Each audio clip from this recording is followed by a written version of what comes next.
آج کا جو موضوع ہے ہمارے پاس اس کا حق ادا کرنے کی تو کم از کم میرے پاس تو صلاحیت ہرگز نہیں، اوپر سے یہ کہ وقت کی بھی قلت ہے۔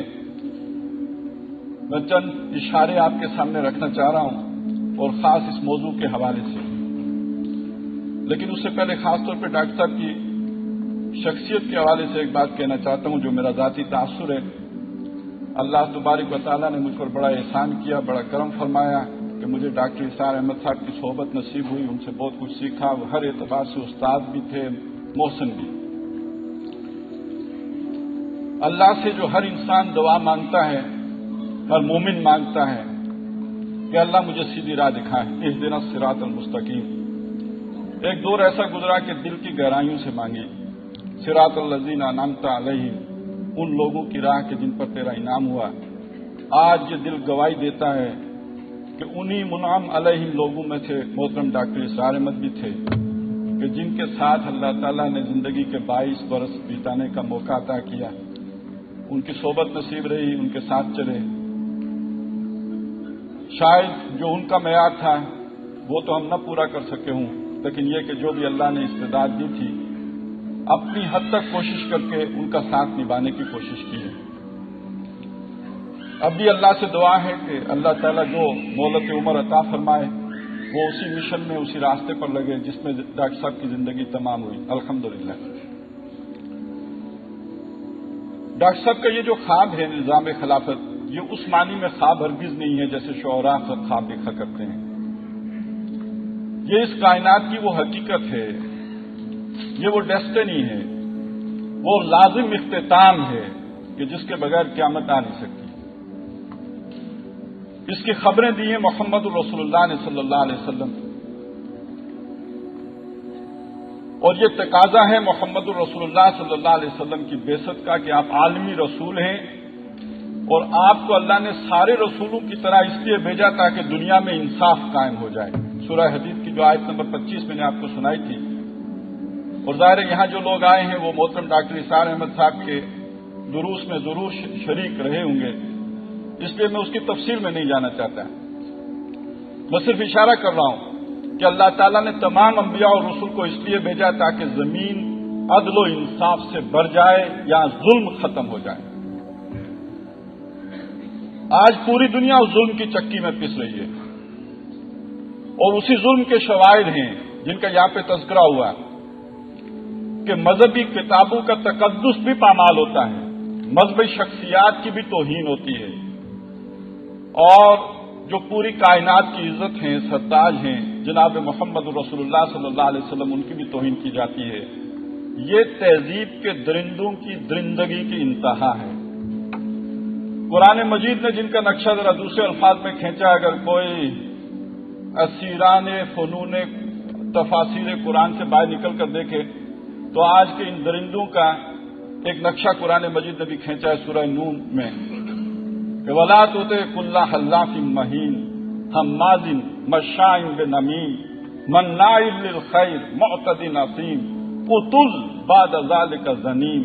أَن كَانَ ذَا مَالٍ وَبَنِينَ إِذَا تُتْلَىٰ عَلَيْهِ آيَاتُنَا قَالَ أَسَاطِيرُ الْأَوَّلِينَ۔ یہ جو لوگ ہیں یہ جھوٹے لوگ ہیں، جھوٹے وعدے کرنے والے لوگ ہیں، یہ بڑے گھٹیا لوگ ہیں، یہ چغلی کھانے کے لیے ادھر سے ادھر گھومتے بھاگتے پھرتے ہیں، اوپر سے کہتے ہیں ہم تہذیب یافتہ ہیں، اللہ کا فتویٰ یہ اتل ہیں، اجڑ ہیں، گوار ہیں۔ اور اس سب پر مستضاد یہ بھی ہے جو وہ خود کہتے ہیں کہ ہماری اکثریت عنقریب حرامیوں پر مشتمل ہوگی۔ بعد ذالک زنیم، یہ ان کا اپنا کردار ہے، انگلی اٹھاتے ہیں محمد الرسول اللہ پر صلی اللہ علیہ وسلم۔ اب یہ ان کے گھٹیا کردار کا ایک اور نمونہ ہے، اور یہ ساری بدماشی اس لیے ہے ان کان ذا مال و بنین، اس لیے کہ ان کے پاس مال ہے جو ہمارا لوٹ کے لے گئے ہیں، جو کوئی اصولوں سے نہیں حاصل کیا گیا، ان کے کوئی اعلیٰ اصول نہیں ہے، اعلیٰ قدریں نہیں ہیں، اعلیٰ اقدار نہیں ہیں،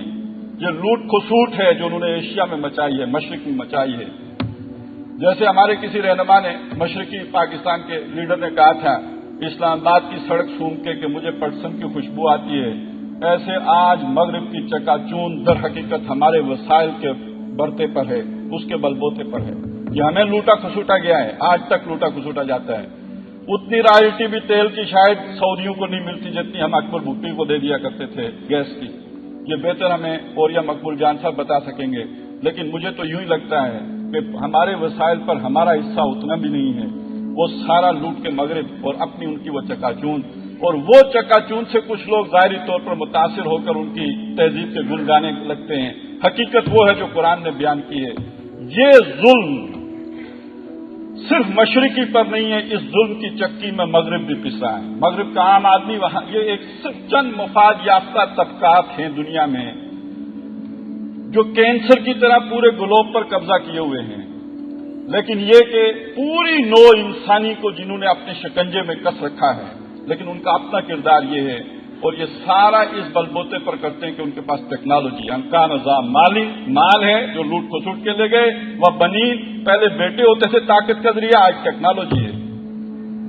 اور اس کے بلبوتے پر ان کے ذہنوں میں جو خناس سمایا ہے، مالک ارض و سما کی آیات کو کہتے ہیں، یہ پرانے زمانے کے قصے ہیں، کالا اساطیر الاولین، اور اپنے آپ کو مست ہاتھی سمجھتے ہیں۔ آج دنیا میں کہا جاتا ہے امریکہ مست ہاتھی ہے۔ اللہ فرماتا ہے سنسمہ علی الخرطوم، اس کی سونڈ پر عنقریب ہم داغ لگائیں گے۔ یہ داغ عنقریب لگنے والا ہے۔ یہ افغانستان اس سے پہلے 2 سپر پاورز کا قبرستان ثابت ہو چکا ہے، اب تیسری سپر پاور بھی اسی قبرستان میں عنقریب دفن ہونے والی ہے، کہ اس کا بھی مدفن ثابت ہوگا۔ ڈاکٹر اسرار احمد کا زمانہ بڑا مشکل دور تھا، وہ دجل و فریب کا دور تھا۔ اس وقت مغرب کی رنگینی ابھی اتری نہیں تھی، ہمارے ذہن مغرب کی اعلیٰ اقدار کے اسیر تھے۔ اس سے آگے ہمارے رہنما وہ ہوتے تھے جو اسلام کی بات کرتے تھے، خود مغربی تہذیب میں رنگے ہوتے تھے، لیکن یہ کہ پاکستان اسلامی ریاست بھی ہے، یا اسلام بھی غالب ہوگا، اور مرد مومن آتے تھے، مرد حق آتے تھے، کرتے وہ تھے جو آج جن کی ڈکٹیشن چلتی ہے تب بھی انہی کی ڈکٹیشن چلتی تھی۔ یہ ایک مشکل دور تھا، اس میں لوگوں کو یہ سمجھانا کہ یہ نظام خلافت نہیں ہے، یہ نظام بغاوت ہے، یہ بہت مشکل تھا۔ وہ جن منعم علیہم لوگوں کا میں ذکر کر رہا تھا، ان میں آپ دیکھیے جب مغرب کو عروج حاصل نہیں بھی تھا، ہمارا اپنا ہی عروج کا زمانہ تھا، اکبر دی گریٹ ہندوستان کا حکمران تھا، اس وقت اسے کیا پڑی تھی کہ دین محمدی کی جگہ دین الہی کا جو ہے وہ شروع کرنے کی۔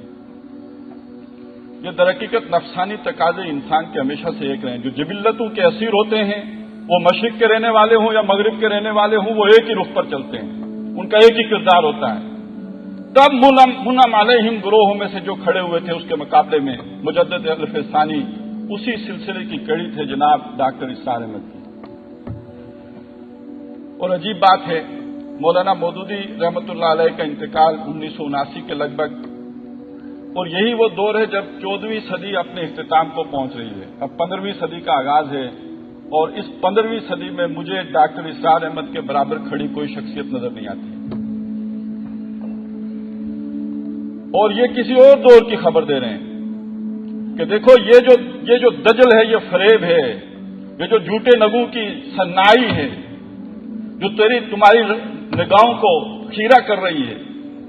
حقیقت کچھ اور ہے، اور آنے والا دور محمد عربی صلی اللہ علیہ وسلم کا دور ہوگا۔ اس وقت یہ بات سمجھانا زیادہ مشکل تھا۔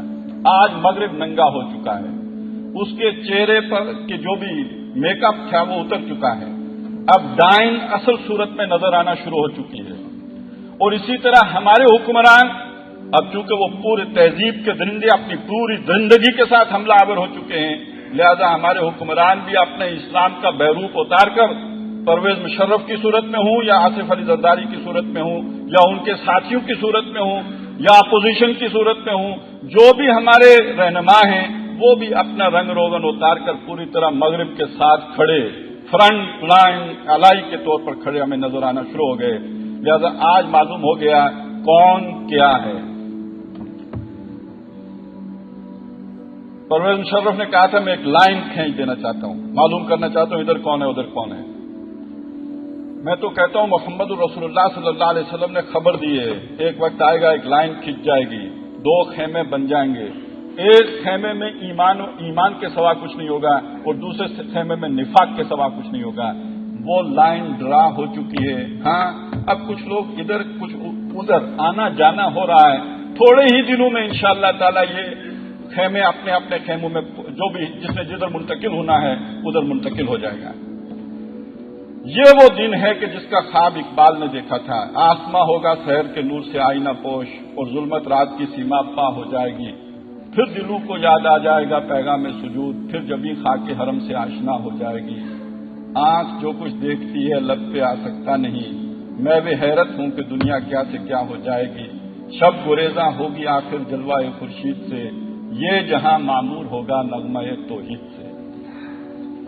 تو ڈاکٹر صاحب کا خواب در حقیقت اس امت کے تمام منعم علیہم لوگوں نے دیکھا ہے کہ اس دنیا کا اختتام نظام خلافت راشدہ پر ہونا ہے۔ لیکن جو اہم ترین بات تھی، جو ڈاکٹر صاحب کے دل کا درد تھا، اس پر تو ڈاکٹر صاحب کو یقین تھا، کامل یقین تھا کہ خلافت جو ہے پوری روح ارضی پر غالب آئے گی۔ لیکن جو ڈاکٹر صاحب کے لیے درد کی بات تھی وہ کیا ہے کہ ہم نے یہ ملک اس مقصد کو حاصل کرنے کے لیے بنایا تھا۔ ہمارے بزرگوں کی خواہش یہ تھی کہ پوری دنیا کے لیے یہ ملک مینارہ نور بنے، یہاں سے دنیا روشنی حاصل کرے، ہم امام بنیں۔ ان کے ماہرین ہمیں سمجھانے نہ آئیں بلکہ یہ کہ ہم سے سیکھنے آئیں، یہاں اسٹڈی کرنے آئیں۔ ہمارے نظام کی برکات جب دور دور تک پھیلے گی، اب یہ گلوبل ولیج بن چکا ہے، انفارمیشن ٹیکنالوجی کا دور ہے، آپ وہ نظام عدل اجتماعی قائم کر کے دنیا کو دکھا دیجئے، آپ سے آپ اسلام جیسے آگ پھیلتی ہے اس طرح پھیلے گا پوری دنیا میں۔ آج ان کے تشدد کی وجہ سے پھیل رہا ہے، وہ تو ایک دوسرا طرح کا جذبہ ہے، لیکن اگر آپ دنیا پر حجت قائم کر دیں نظام خلافت قائم کر کے، تو اس کا ایک نتیجہ یہ نکلے گا کہ اسلام آگ کی طرح پوری دنیا میں پھیلے گا، جیسے کبھی روس میں آنے والا انقلاب لاطینی امریکہ تک پہنچ گیا تھا۔ اور اسی طرح ڈاکٹر صاحب یہ بھی سمجھتے تھے اگر پاکستان میں اسلام غالب نہ آ سکا، اور ڈاکٹر صاحب بڑے حقیقت پسند انسان تھے، ان کا کہنا یہ تھا کہ بظاہر کوئی آثار نہیں ہے کہ غالب آ سکے، تو اگر اسلام غالب نہ آ سکا تو پاکستان باقی نہیں رہے گا۔ جس زمانے میں وہ یہ بات کہتے تھے، دلائل کی روشنی میں سمجھ تو آتی تھی، لیکن یہ کہ حلق سے نیچے نہیں اترتے، پاکستان نہیں رہے گا۔ کیسے نہیں رہے گا؟ اتنا بڑا ملک کتنی مشکلات سے حاصل کیا گیا، قوم قربانی دینے کے لیے کھڑی ہو جائے گی، آخر تھوڑی بہت غیرت تو ہر کسی میں ہوتی ہے، پھر ہماری اتنی بڑی فوج ہے، ہمارا GHQ ہے، ہماری پریزیڈنسی ہے، کیسے ہوگا؟ آج 2010 میں ہم دیکھتے ہیں سازشیں اپنے عروج پر ہیں، پاکستانیت نام کی نیچے سے لے کر اوپر تک کہیں نہیں ہے، مقصدیت بالکل فوت ہو چکی ہے، اور ہر ایک جیسے ڈاکٹر گدھ کی مثال دیا کرتے تھے، گدھوں کی، کہ وہ لاش کے مرنے کا کسی کے مرنے کا انتظار کر رہے ہوتے ہیں کہ کب اس پر ٹوٹ پڑیں۔ پاکستان پر منڈلانے والے گدھ مختلف اطراف سے وہ بس انتظار میں ہیں کہ کب یہ پیرالائز ہوتا ہے تاکہ ہم اس پر ٹوٹ پڑیں، اور حالات بتا رہے ہیں کہ ہم اس کے قریب پہنچ چکے ہیں۔ آپ معاشی حالات کو دیکھ لیجئے، سیاسی معاملات کو دیکھ لیں، آپ سماجی طور پر جو بھی ڈسٹریکشن یہاں پر ہو چکی ہے، میڈیا کی ویسے تو بہت بڑی تعریفیں ہوتی ہیں، لیکن یہ کہ میڈیا نے جو گل کھلائے ہیں اس کے نتائج میں جو یہاں پر سوشل ڈسٹرکشن ہوئی ہے اس کا آپ اگر اندازہ لگائیں،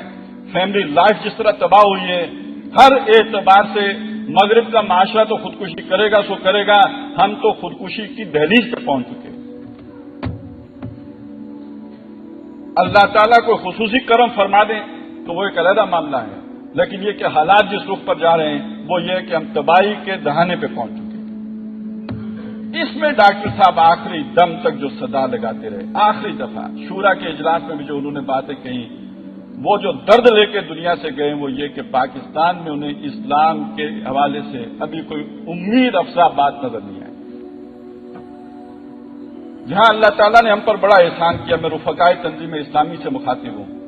اور اس کے بعد ہر اس شخص سے کہ جو ڈاکٹر اسرار احمد صاحب سے کچھ محبت رکھتا ہے، ان کی زندگی میں ساتھ نہیں نبھا سکے، ہو سکتا ہے کوئی غفلت ہو گئی ہو، کوئی آدمی اپنے وقت میں کسی کی قدر نہ کر پایا ہو، بعد میں ہو سکتا ہے کہ اللہ تعالیٰ زیادہ احساس دل میں عطا کر دیں۔ تو جو بھی اس دل میں درد رکھتا ہو محترم ڈاکٹر اسرار احمد صاحب کا، تو اسے ان کی اس درد کو سمجھنا چاہیے کہ ہمیں اپنے ملک کی بقا اور استحکام کے لیے یہاں کے اسلام کو غالب کرنا ہے۔ یہ عام مسلمان اور عام پاکستانی شہری کی ذمہ داری بھی ہے، اور ان خواص کی بھی ہے کہ جن کی بات لوگ سنتے ہیں۔ ڈاکٹر اسرار احمد صاحب کو جو اللہ تعالیٰ نے ذہانت و فطانت عطا کی تھی، اس کے بل بوتے پر اگر وہ صرف خادم قرآن ہی رہتے، تو آج پاکستان کے اعلیٰ ترین سرکاری اعزازات کے ساتھ مدفون ہوتے ہیں۔ انہوں نے کچھ بنائیں اپنے ساتھ زبردستی لپیٹ لی تھی، جن سے دنیا کچھ ذرا فاصلے پہ چلی جاتی ہے، اعزازات روٹ جاتے ہیں، اور کچھ چاہنے والے بھی منہ موڑ لیتے ہیں۔ ان بلاؤں میں سے ایک بلا کا نام تنظیم اسلامی ہے۔ اس لیے کہ ڈاکٹر صاحب کا یقین تھا کہ وہ نظام خلافت اس وقت تک نہیں آ سکتا جب تک ایک مضبوط جماعت اس کی پشت پر کھڑی نہ ہو، ایک آئیڈیالوجیکل پارٹی جس کے کارکنوں کی نظریاتی تربیت ہوئی ہو اور وہ ڈسپلنڈ ہو۔ وگرنہ جب ظلم حد سے بڑھتا ہے تو اس کے خلاف انقلاب تو جنم لیتا ہے، لیکن وہ انقلاب بہت خونی ہوتا ہے، وہ ڈسپلن نہیں ہوتا۔ اس میں پھر ہاتھ دیکھے جاتے ہیں جس کے چھالا نہ پڑا ہو، جس کا ہاتھ میں سختی نہ ہو، نرمی اور ملامت ہو، وہ گردن کاٹ دی جاتی ہے کہ یہ گویا بہت ہی مفاد یافتہ لوگوں کے طبقے سے تعلق رکھنے والا انسان ہے۔ ایسا کچھ فتح مکہ کے دن کچھ صحابہ کے دلوں میں بھی آیا تھا، یوم الملحمہ، آج قیمہ کرنے کا دن ہے، لیکن وہاں ایک ڈسپلن پارٹی تھی، ایک آرگنائزڈ جماعت تھی، لیڈرشپ تھی جو رحمت للعالمین تھے۔ انہوں نے علم لے لیا اور فرمایا الیوم یوم المرحمہ، آج قیمہ کرنے کا دن نہیں، آج رحمت کرنے کا دن ہے۔ ایک جماعت چاہیے، اس جماعت کے بغیر اگر انقلاب آئے گا وہ بہت خونی ہوگا، فائدہ ہمیں نہیں پہنچے گا۔ وہ جو سرحدوں کے باہر بیٹھے گدھے چاروں طرف منڈلا رہے ہیں، فائدہ وہ اٹھائیں گے۔ وہ تو چاہتے ہیں کہ یہ پروسیس یہاں پر شروع ہو۔ یہ مختلف لوگوں کے عبادت خانوں کو جو حملے ہوتے ہیں، جو مختلف طرح کی جو دہشت گردی ہوتی ہے، اس کے پیچھے ایک کام یہ بھی ہے جو بلیک واٹر چاہتی ہے کہ یہاں افراتفری مچے، ہمیں جواز ملے یہاں پر گھسنے کا۔ ڈاکٹر صاحب وہ اس قوم کے بھی محسن تھے، قوم ان کی قدر نہیں پہچان سکی، وہ ایک علیحدہ بات ہے۔ وہ چاہتے تھے کہ یہ قوم اس المناک انجام سے بچ جائے۔ اسی طرح جو درد حضرت یونس علیہ السلام کے دل میں تھا کہ جب انہیں نظر آ گیا کہ یہ قوم اب ہلاک ہوگی، اللہ کا فیصلہ ہو گیا، وہ برداشت نہیں کر سکے، اپنی قوم کو چھوڑ کے چلے گئے۔ اپنی قوم کی ہلاکت اپنی آنکھوں سے دیکھنا یہ بڑا مشکل اور بڑا دشوار ہوتا ہے۔ ڈاکٹر صاحب کا معاملہ بالکل اللہ تعالیٰ نے ان کو بھی ایسا ہی دل عطا کیا تھا۔ خنجر چلے کسی پہ تڑپتے ہیں ہم امیر، سارے جہاں کا درد ہمارے جگر میں ہے، ایسا ہی درد دل وہ رکھتے تھے اور قوم کی حالت پہ کڑتے تھے۔ ہندوستان میں فسادات ہوتے تھے، میں نے خود دیکھا ہے کہ ڈاکٹر صاحب جو ہے بہت پریشان ہو جاتے ہیں۔ مستم کچھ فسادات کا سن کر ان کی محاورتاً نہیں واقعتاً راتوں کی نیند اڑ جاتی، کھانے کی طرف اٹھتے ہاتھ رک جاتے۔ تو اس طرح وہ اس پوری جو اس انجام کو بیان تو کرتے تھے،